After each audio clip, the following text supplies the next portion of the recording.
భోగాపురం విమానాశ్రయ దారులన్నీ ఉదయం నుంచే కిక్కిరిసిపోయాయి. భారీగా వచ్చిన జనసందోహం స్పందన ఇప్పుడు చూద్దాం.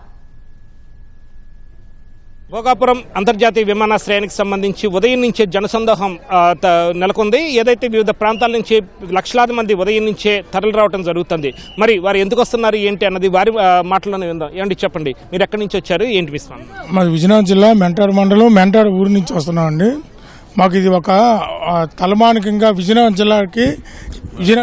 జిల్లాకి మాకు ఇది ఒక వరంగా మేము అనుకుంటున్నాం. ఎందుకంటే ఎన్నో సంవత్సరాల కల ఇది ఒక ఇంటర్నేషనల్ ఎయిర్పోర్ట్ అవ్వడం అనేది విజయనగరానికి ఎన్నో బ్రాండ్స్ ఉన్నాయి.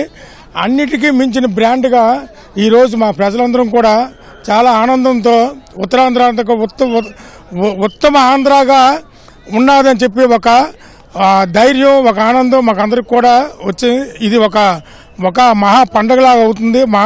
ఆ పండుగని కల్లారా చూద్దామని చెప్పేసి మా గ్రామాల నుంచి జనాలు జనసందోహం వేలాది మందిగా వస్తున్నామండి.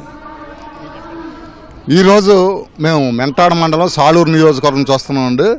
ఈరోజు అల్లూరు సీతారామరాజు పేరు మీద ఇంటర్నేషనల్ ఎయిర్పోర్ట్, ఇప్పటి వరకు వైజాగ్లో నేవీ కంట్రోల్లో ఉన్న ఒక చిన్న ఎయిర్పోర్ట్ నుంచి పెద్ద ఎత్తున ఒక ప్రపంచ స్థాయి ఎయిర్పోర్టు ఉత్తరాంధ్రలో నిలపడం ఈ ప్రాంత అభివృద్ధికి ఇది తలమానికం. ఎందుకంటే అనేక రకమైన డేటా సెంటర్స్, కంపెనీలు, హోటల్స్ వచ్చి ఈ ప్రాంత నిరుద్యోగ యువతకందరికీ ఇది ఒక పెద్ద వరం.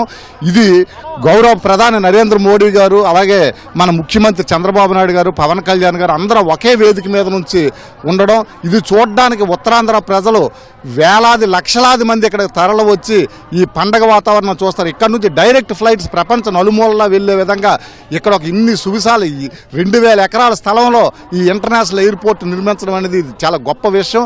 దీన్ని కనులారా చూడడానికి ఉత్తరాంధ్ర ప్రజలందరూ కూడా భారీ ఎత్తున ఇక్కడికి తరలి వస్తున్నారు. మాది చుట్టుపక్కల పోసిపేట మండలం పేరాపురం గ్రామం సార్. చుట్టుపక్కల గ్రామాల సౌకర్యం అభివృద్ధి బాగా జరుగుతుందనే మా ప్రజలందరూ బాగా ఆశిస్తున్నారు. మేము బీవిడిపట్ట నియోజకవర్గం అనంతపురం మండలం గండికొండ పంచాయతీ. మేము ఈ గ్రామం నుంచి 4 బస్సులతోటి వచ్చాము. చాలా సంతోషంగా ఆనందంగా ఉంది.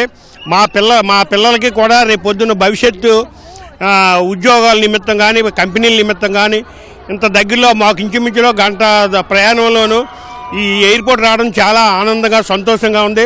రేపు పొద్దున్న మా పిల్లల భవిష్యత్తు కూడా చాలా బాగుంటుందని ఆశిస్తూ సెలవు తీసుకుంటాం. అదే సార్, ఇక్కడ ఈ ప్రాంగణంలో ఈ యొక్క అంతర్జాతీయ విమానాశ్రయం రావడం అనేది చాలా తెలుగు జాతికే గర్వమైనటువంటి ఈ యొక్క అంతర్జాతీయ విమానాశ్రయం. అందులోనే అల్లూరు సీతారామరాజు గారు అంతర్జాతీయ విమానాశ్రయంగా పేరు ప్రత్యేకతలు పొందినటువంటి అంతర్జాతీయ విమానాశ్రయంలో చాలా వరకు అంటే మేము అనుకున్నాం ఇబ్బంది పడతామేమో, ఇక్కడ ఏమైనా ఇబ్బంది ఏర్పాట్లలో కానీ వచ్చే ట్రాన్స్పోర్ట్లో కానీ అనుకున్నాం. కానీ మేము అనుకున్న దానికంటే బాగా సబ్సెంట్గా బస్సులు బయలుదేరిన కాడి నుంచి ప్రాంగణంలోకి వచ్చే వరకు అంతా కూడా బాగా కోయిన్సైడ్ చేసుకుని ఈ యొక్క యంత్రాంగం అంతా కూడా పనిచేసినందుకు చాలా కృతజ్ఞత తెలియజేసుకుంటూ ఈ అవకాశం మేము కూడా పాల్పొందినందుకు చాలా ఆనందంగా మేము గర్వపడుతున్నామండి. ఇది వివిధ ప్రాంతాల నుంచి వస్తున్న ప్రజల స్పందన. కెమెరా పర్సన్ ఎంఎస్ఎన్తో BSN Krishna, ETV news, Bhogapuram నుంచి. Over to studio.